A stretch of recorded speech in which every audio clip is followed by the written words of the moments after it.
Kate Milafalcha. Welcome to Irish Granny Helen. We're doing our Saturday book. This is part 2, video number 2 of The Age of Insecurity by Astra Taylor. Coming together as things fall apart.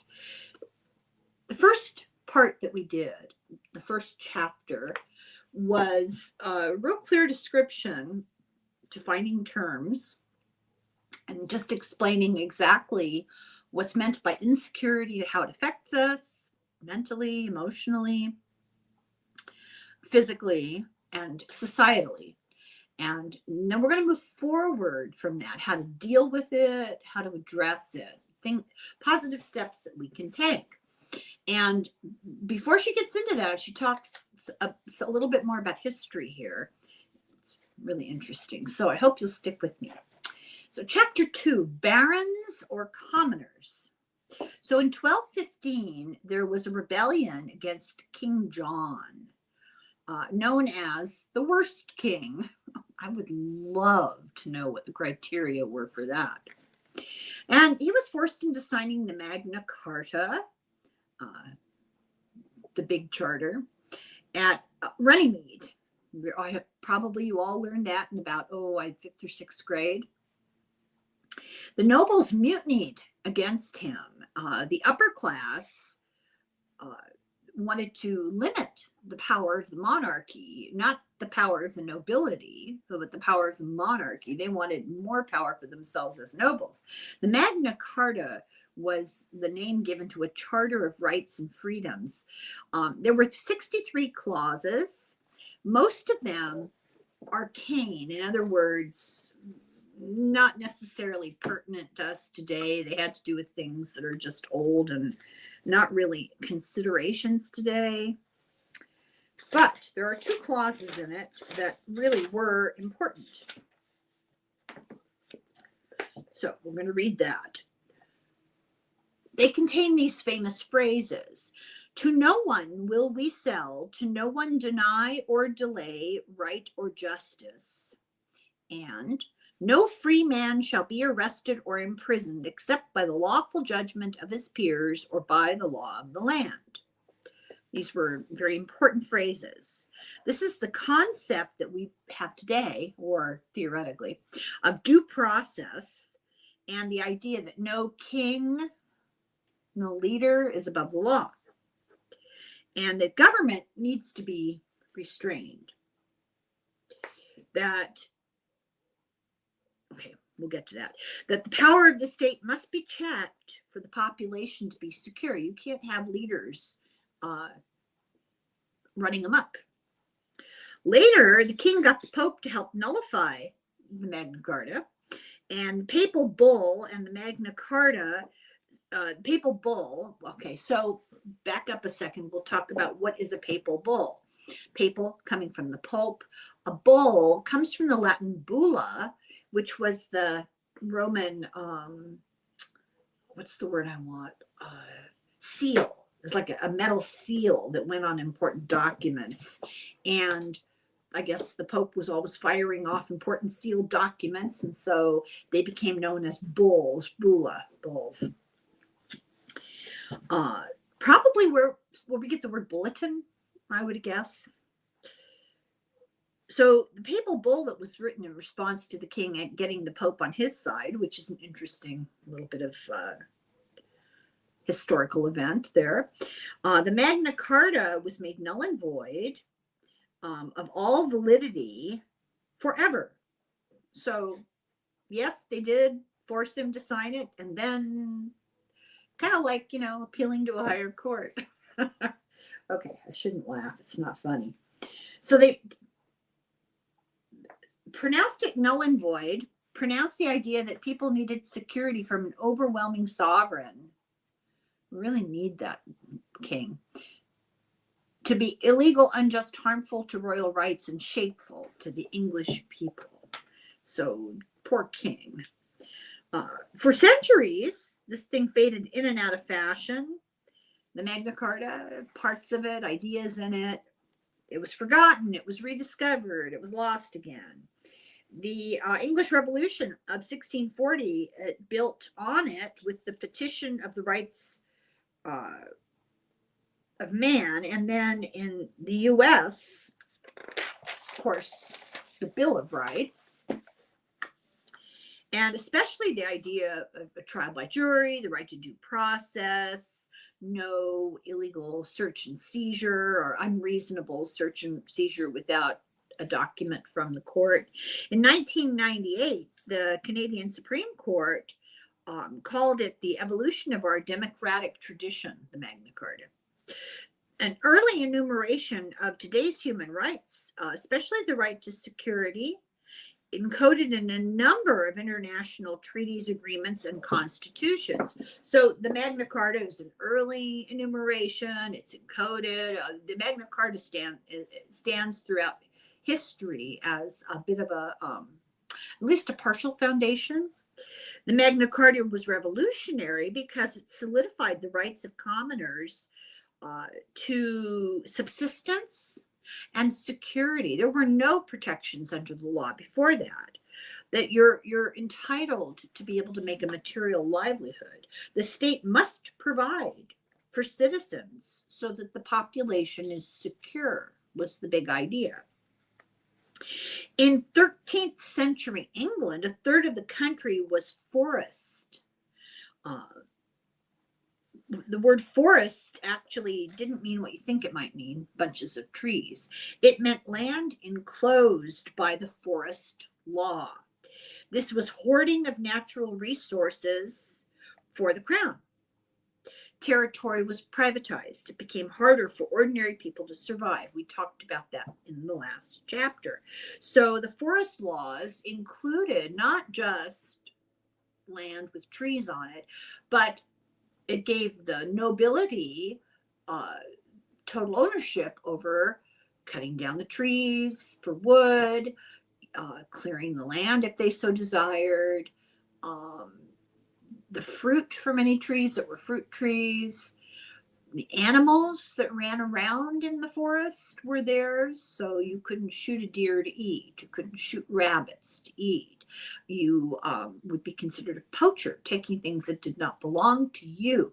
And before these laws, the people, that's how they survived. So their survival was now less secure.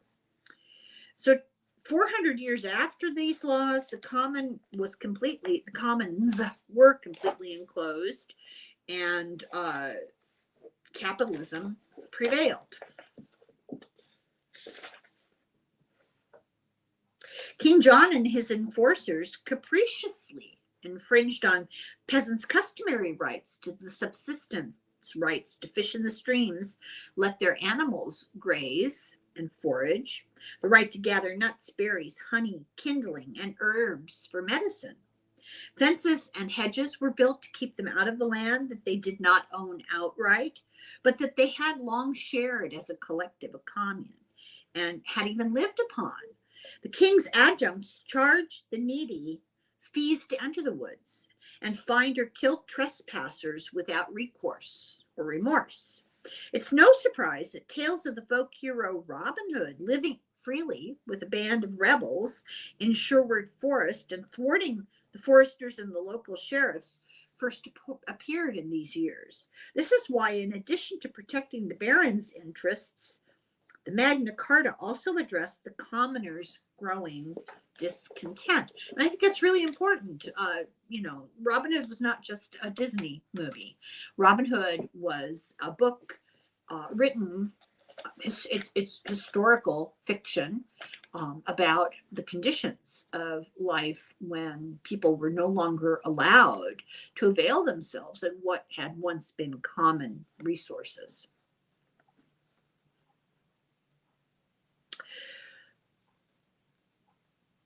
Where am I? Okay, so the Magna Carta disafforested, did not allow people to have access to the forests and rivers that had been held in, okay, double negative. The Magna Carta disafforested, so it stopped the forestry laws it allowed people access again to the resources they'd been denied by the Enclosure and Forestry Acts temporarily. John's son, Henry IV, in 1217, added the Charter of the Forests, the second part. This expanded the Magna Carta like a form of reparations. It gave back property, it gave the right to security, and it secured the livelihoods of villagers. This was called the Charters of England's Liberties. But we forgot the second one, and in 2015, that wasn't celebrated when they celebrated the anniversary of the Magna Carta. They forgot all about the Charters of England's Liberties. Why is it forgotten? Well, it's because it provided material security for poor people. It limited private property rights. It halted privatization. It returned the land to common use. Nobody wants to remember that. Nobody in power wants to remember that. It's very unsettling for capitalists today, this Charter of England's Liberties. It's reviled by business. Conveniently, it's forgotten to history because the Magna Carta implies the rights to be protected from a tyrannical state. But that's kind of negative rights, and shields you from a threat. But the Charter of the Forests implies the rights to a good life are supported by the states. The Charter of England's Liberties. These are positive rights. So it's okay to say back off king, but it's not okay to say, here, people, you can have this. That's the point she's making. And in a free society, you need both those things. You need protection from power and you need access to resources. It's class-based. Nobility wants the king off their backs. The peasants want access to the land, to fuel, to survive with dignity. They want a secure life, provisions, protections, subsistence, safety. The Forest Charter lasted much longer than the Magna Carta because the peasants fought for it. So they had these laws that enclosed the forests, and then they had the laws that reopened them. And the Magna Carta that came before was trying to control what the king and the nobility were up to. The nobility didn't like the king putting too much power in his hands. Then the nobility went hog wild and restricted people's access to resources. And finally, the people were able to add to the Magna Carta these charters that provided them access. There was a class emphasis on the rights that concern landowners and the obscuring of positive rights. Example would be what we're living today, which is no tax for the wealthy, and yet they tax Social Security and they tax Medicare. Will we continue to accept this? Are we going to stand up for our rights? Will we define security in limited and defensive ways, or which is like a negative right, the security of private property? Or will we also demand material security, as the peasants did in demanding rights to the commons? So this chapter argues for the recovery and the re-energizing of positive security to repair the split in the old laws that are foundational to our system now, whether we know it or not.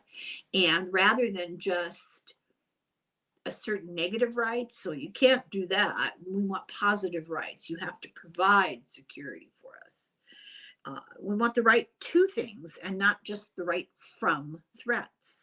The right to not be abused by the government and to receive assistance, civil and political rights, and social and economic rights. So we're going to look at healthcare and housing. In a negative view, the perils of a paradigm that compels us to seek individual market-driven security, which causes mass insecurity, against the positive view of embracing an expansive conception of security.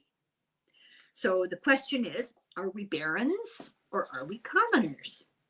It's hard to tell. We're told to consider ourselves as barons to be. We're always working towards the goal of getting more access, especially because most obvious security is through participation in the marketplace, right? Security being wealth and resources for things like basic needs, housing, food, education, and retirement. So therefore, we guard what we have. A lot of people regard taxes as theft by the state. I'm not saying I do, YouTube. A lot of people do. There's an anti-government framework, very much like the barons against the king. This is the approach of CEOs and corporations and such. The rich see social safety nets as a threat because it increases their taxes. They do not want a robust right to material security for all. They want to keep a grasp on that money. They're like that little man in the Four of Pentacles clutching his money to his chest. So this right makes it hard to manufacture the insecurity that capitalism relies on. If we had the security of the commons, we wouldn't need to aspire to be barons. If we had guaranteed security, people would feel more secure, more settled in their situation. In the modern understanding of security, let's see what this says.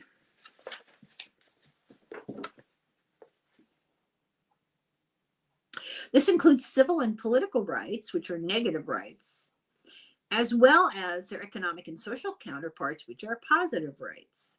The right to a decent home, to medical and mental health care, to education, to support in disability and old age, to meaningful and remunerative work, to a healthy and habitable environment, and so forth. These are the modern equivalents of the medieval rights detailed in the Forest Charter. To herbage, that's grazing for sheep and cattle. To pannage, which is sustenance for pigs. To turbary, which is peat fuel from a bog. And to estivers, which is kindling. These are all these old words she's throwing in that come from the original charters. Where am I? So this has already been done in the Universal Declaration of Human Rights in 1948, after World War II. I don't think we ever signed on to that, if I'm remembering correctly. Article 3, everyone has the right to life, liberty, and security of person. Article 22, everyone as a member of society has the right to social security and is entitled to realization of the economic, social, and cultural rights indispensable for his dignity and the free development of his personality.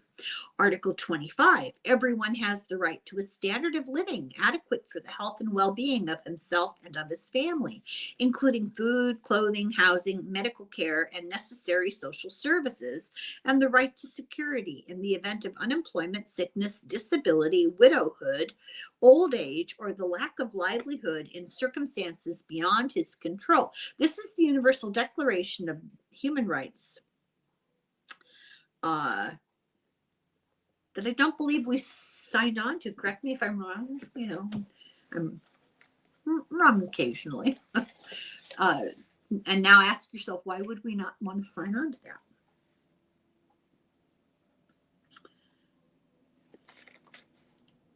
Okay, so governments deny these rights to billions of people that are not provided for.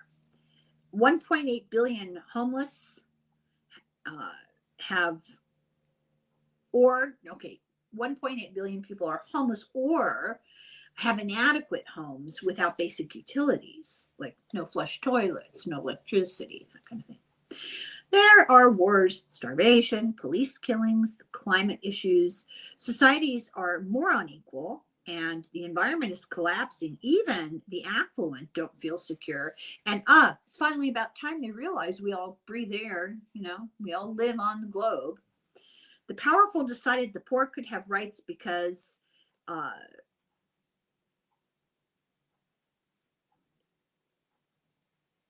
powerful decided the poor could have rights, because as useless, we don't need the rights, we need things. Oh, okay. So the powerful decided, go ahead and give people rights because rights are useless. We don't need rights. We need things. These are empty promises. They pay lip service because really we get nothing. We need both to be able to legally challenge government failures.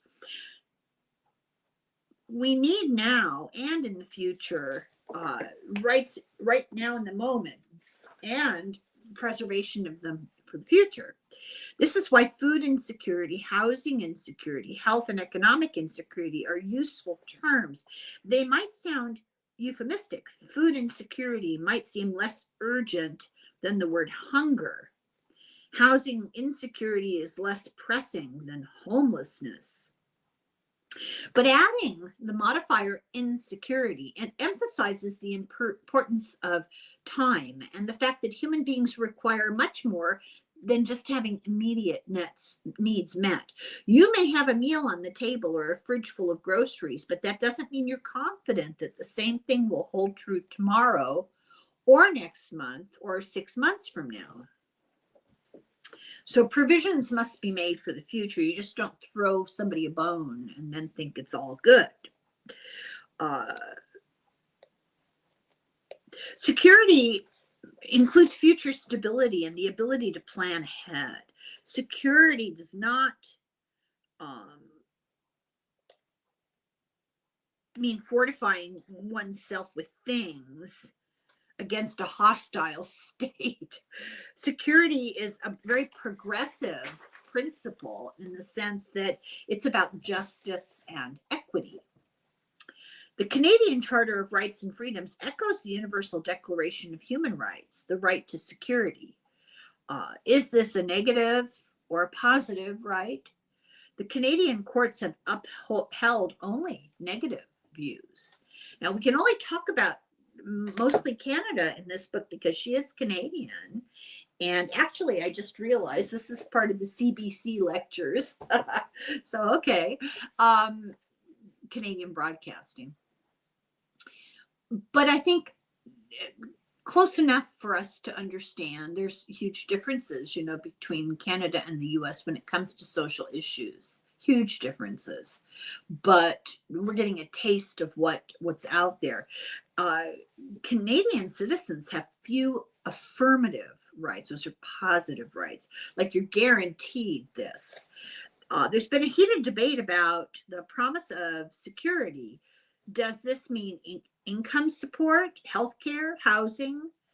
This debate in Canada has been going on for 4 decades.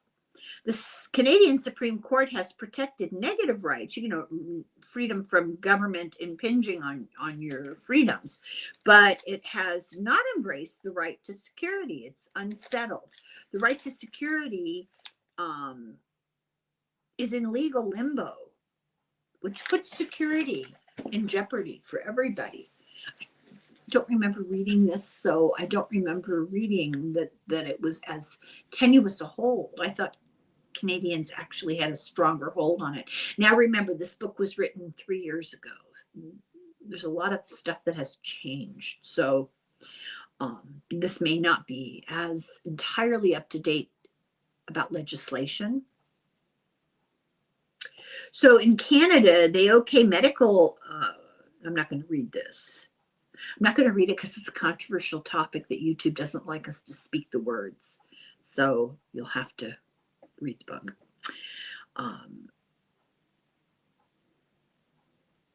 Okay, Canadians use an idea of something called a living tree. It's like a visual aid that allows the extension of rights into the future. The United States leans on originalism into the past, the authoritarian, outmoded, patriarchal view. This book goes on to explain the adoption of the Universal Declaration in the context of Canadian history, and it champions the fight for the positive rights for security and liberty, for example, early in the 20th century for the medical coverage. It talks about the democratic socialist John Humphrey, who fought for social welfare state, and universal Medicare in Canada. So jealous. They fought with Eleanor Roosevelt. FDR wanted a second Bill of Rights, enshrining economic rights and healthcare and income rights and education shelters. FDR said that these things were security, but he couldn't, it was outnumbered. He couldn't fight U.S. resistance. The U.S. balked at binding social and economic rights. We are so fond of capitalism. Southern segregationists and Northern industrialists were against it. The racists and the capitalists, strange bedfellows. FDR failed in the US, but Humphrey's allies got it globally. With 58 UN members signed what they like to call the International Magna Carta, that it was a government's duty to provide material security. The human rights were a national welfare right, and that social entitlements were the way of the future, according to the UN. But then came the Cold War, and U.S. capitalists put a constraint on free markets with taxes and redistributive policies. They didn't like going into a situation that they regarded as communism. Both communist and capitalist governments used the excuse of economic development and social cohesion to constrain civil and political liberties. And in 1966, the Declaration was split into two treaties, one with negative rights and one with positive rights. Canada ratified both in 1976. U.S. only ratified the negative in 1992. This was a binding international obligation and guidelines for lawmakers. Let me see if this is not too wordy. Well, it talked about adequate food, housing, healthcare, education, social security, fair working conditions, things that human beings are unconditionally entitled to, or as they said at the founding of the United States, inalienable rights. Okay, apparently they're alienable around here. This connected the Canadian Constitution with international law, not U.S. In 2002, the Canadian Supreme Court failed to interpret positive obligations, despite some who argue there is a constitutional duty to guarantee that. It's a weird situation. Canadians have a public health care system, but without a corresponding right to health care or material security, at the risk all the time because capitalists push to privatize the system. So this very familiar. Legal cases in Canada exist, or they're suing for private insurance. There's no clarity. In other words, what she's saying here is you've got this constant push-pull situation between those who believe these rights are inherent and should be given, that's the purpose of government, and profit makers, capitalists. The national medical system in Canada with private insurance is often called pharmacon. Market Medicare saves lives in the short term, but it benefits from insecurity in the long term, and it aggravates it while soothing the system. For example, yes, you have access to health care, but there are hugely long waits, or you can pay for a doctor. There's that inconsistency. It increases stress on the public system, and that need to be fixed before it's damaged. And privatizing threatens the public system. U.S. healthcare is twice the cost of Canadian healthcare. Canadian care is superior, but it does it without financial ruin. And we're talking about objectively, measurably superior, like the statistical data. 100 million Americans are mired in medical debt. I think it's the leading cause of personal bankruptcy. Care credit. Oh, God, this drives me insane.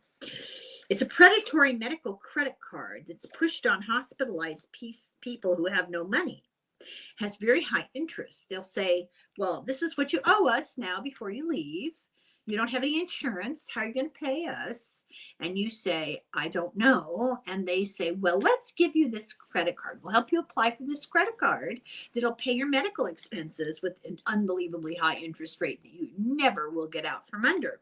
People die and families owe more than $1 million in bills. Canadian systems, it's been stripped for parts since 1982. For example, hospital beds, there used to be 6.8 hospital beds per 1,000 people in the population. Now there's only 2.5.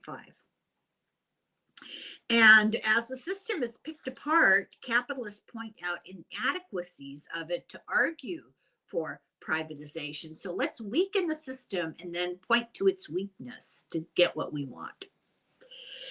They need restructuring and reinvestment, but that requires the will and cooperation of the courts and the legislature. The public needs to support hospital strikes and that kind of thing.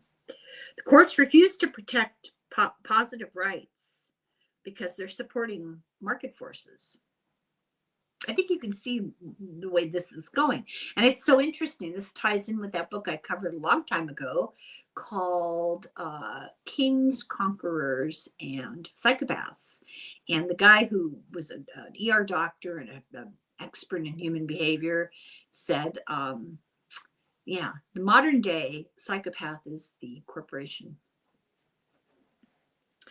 Okay, I have an example here called Crab Park, Vancouver. The residents won a lawsuit against eviction by the city. I don't remember this story.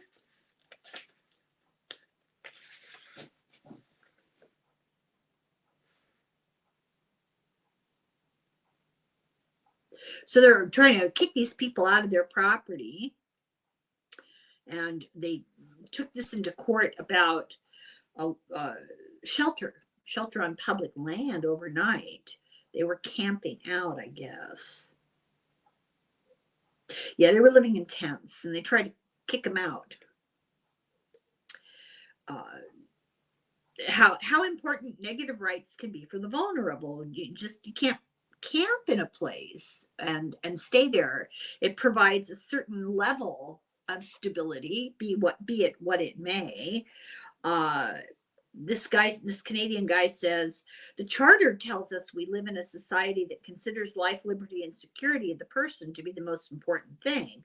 But without positive rights, including a positive right to housing, we're not actually getting to the root of the issue. Housing is an essential component of security, and the legal situation is confusing and murky. And I won't go through the parsing of the Canadian legal system that the book talks about, but that's the point. If you can't guarantee people shelter, what are you doing? In Canada, only 4% of housing is public housing, but in the US, it's less than 1%. Both countries reject universal public housing. And therefore, emergency housing, that's done in the moment, it becomes permanent. The Canadians spend more income on housing than on any other thing. In 2022, a quarter of Canadians had a lower mental health because of housing insecurity. They have more than 235,000 people homeless. I hate to think what it is right now in the US. This is very racialized in Canada. They have it racialized as well. First Nations people, I'm going to say this wrong. Don't hate me. The Nunavut people have an incidence of housing insecurity that's 3 times higher than the national average. It's not because of a lack of resources, it's because of policy choices. New housing has a market investment potential, and they don't care about the public good. Because of economic inequality, a smaller number of people are able to bid for housing and pay the hugely expensive cost of it. Inflated rates of rent, and those rates of rent do enrich a few, and there's an increasing wealth gap and an increasing level of homelessness. So this is all really glum. But now she's going to talk about solutions. So Finland is a remarkable place. Might be a good place to live. I don't know. Finland has housing as a constitutional guarantee. 16% of their housing is social housing, including a quarter of new constructions, social housing. And housing first is the approach that they have to homelessness. Oh, you're homeless? Well, we're not going to talk about getting you mental health counseling or therapy or rehab, or let's get you into a house. Finland is the only country in Europe with falling homeless rates. Austria, 26% of their housing is public housing. In Vienna, half of the houses are public houses. 60% of the population is living in public housing. And it's all demographics, and the rents are low, and they're mixed together so that you don't have concentrations of public housing with low-income people that are marginalized. They're all mixed together. Vienna's unique housing scheme in the 1920s was spearheaded in the 1920s and admired for their style and good taste. Those socialists who established this believed that poor people deserve to live in a beautiful, safe, and centrally located building, and that ethos still informs the city's approach to housing today. Complexes often include saunas, swimming pools, meeting rooms, shops, and kindergartens. Alexandra Ocasio-Cortez, who worked on the Green New Deal for public housing, worked with people in Austria, Vienna, to get ideas for her plan. The right to and having of the things. Canada has the right, but not having of the things, and U.S. has neither. The word security is co-opted by the marketplace, like security deposit. Securities are really just loans, and this is what led to the 2008 collapse in part. Corporations buy housing, and they make it harder for ordinary people to buy homes, and it enriches investors. In 2020, the largest 25 corporate landlords in Canada own 20% of the rentals. Jeez. So they're more likely to evict people. They're less likely to repair things. The governments encourage private lending. The mortgage debt is used by the governments to relieve the pressure of government social spending. So they steal from the poor to give to the rich. A small percentage of people with a large amount of money exists in the most inflated housing markets. Housing is now the most valuable asset on earth, and 20 times worth all the gold ever mined in human history. Globally, residential real estate has increased by $90 trillion in 4 years, between 2016 and 2020. the value of residential real estate has increased by $90 trillion in those 4 years. The wealth of the top financial sector is built on the insecurity of many, especially minorities. Government lending programs have racial exclusions in them. Between 1934 and 1962, 98% of loans went to white people. This prevents intergenerational wealth for minorities. So I'm willing to bet that the majority of people watching this, given the demographics that I know are watching my channel, a certain percentage will have had an older family member die and leave a house to be divided up by heirs. But if you were the wrong color between 1934 and 1962, you would be only one of 2% of people of your color given a loan to buy a house. No, I said that wrong. Of all the loans given, you would be one of 2% of your color. So the lack of municipal infrastructure leads to the denial of mortgages because they can't get mortgage insurance, and home improvement loans are not given. And the infrastructure is racially controlled. Okay, I'll give an example. It's the easiest way to do it. Freeways. Freeways were intentionally made, created, engineered to divide minority neighborhoods and to make them less accessible to the resources of the urban area. The New Deal was sabotaged by real estate and banking lobbies by slowing investment in public housing. The U.S. justified the dereliction of that based on racism when the neolibs talked about cutting government spending. In Canada in the 1990s, the same problem exists with healthcare, housing as with healthcare, whittling away, not funding, the authority to the provinces. The authority is given to the provinces who don't meet the needs of people. For example, in Toronto, 80,000 families were on a waiting list for public housing. And the average wait for a one-bedroom apartment, you're not going to believe this, 12 years.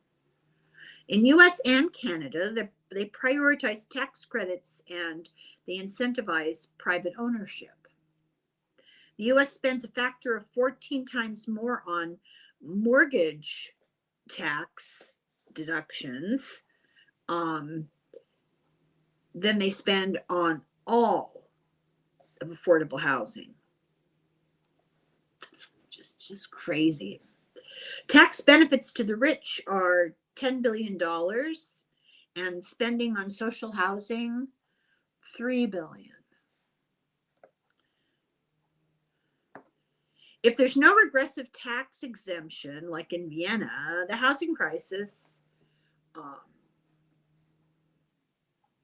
would be over. In other words, our tax structure favors the rich, and if we changed it like Vienna did, the housing crisis would be over. It's not that there aren't solutions, it's that the wealthy refuse to give up their control of a system that makes them more wealthy. They don't care that it increases homelessness.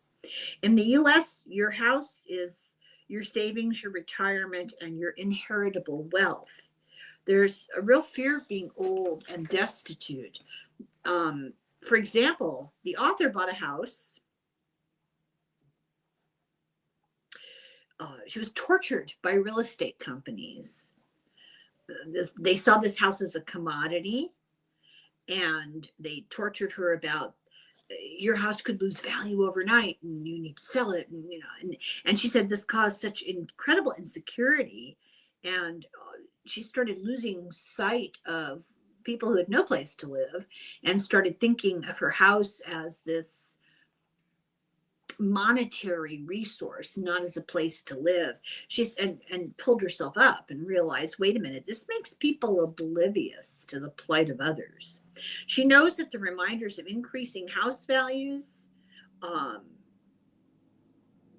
ignore the insecurities and the suffering of other people who live in cramped, inadequate housing, who have long commutes, who need food banks. They're trapped in bad relationships because they don't have the money to go it alone. And then there's the loss of community, and that there's this political harm being done by huge wealth gap and social disparity, and then racial disparities. In England, she discovered the commons, the fields, the paths. Some still exist. She found Little John's grave. That was the guy that hung out with Robin Hood. And she asked herself, were they really thieves, or were they commoners fighting to keep or to get back the rights taken away from them? The Magna Carta was not presented truthfully. It was really not about controlling the rights of nobility. It was the barons, the nobility, getting negative rights for themselves and not positive rights for the commoners. She said, we are not all rich people in waiting. There's not some magic day when if you do everything right, you're going to get wealthy. Barons took wealth from the labor of others and the bounty of the land that they took and the taxes that they imposed. And they had private armies and officials to impose that rule. Their home was their castle. People want a welfare state. They want security. They want social security nets. They want security. They want well-being. The only ones that don't want it are the ones who feel that it will take what they're clutching to their chests. And because of lower class mobility and increased insecurity, people feel so unstable and threatened. What do? They turn to authoritarianism. The young, though, they're much more into democratic socialism and growing solidarity. So is it possible to have security from the collective and care from the government? I'm going to cut this a little short because this is the end of this chapter, and I hate to interrupt the flow of the chapters. So this is the end of part 2, and I'll be back. Please let me know what you think of this topic and this book. I realize there's kind of an overemphasis on Canada, but I loved the arguments she had about social justice. I felt that, you know, we're not that different from Canada. Well, we are, but we're not. So we can take some lessons from Canada is what we can do. Well, I hope you've enjoyed it, and I will be back. And in the meantime, slunk foil, slunch it.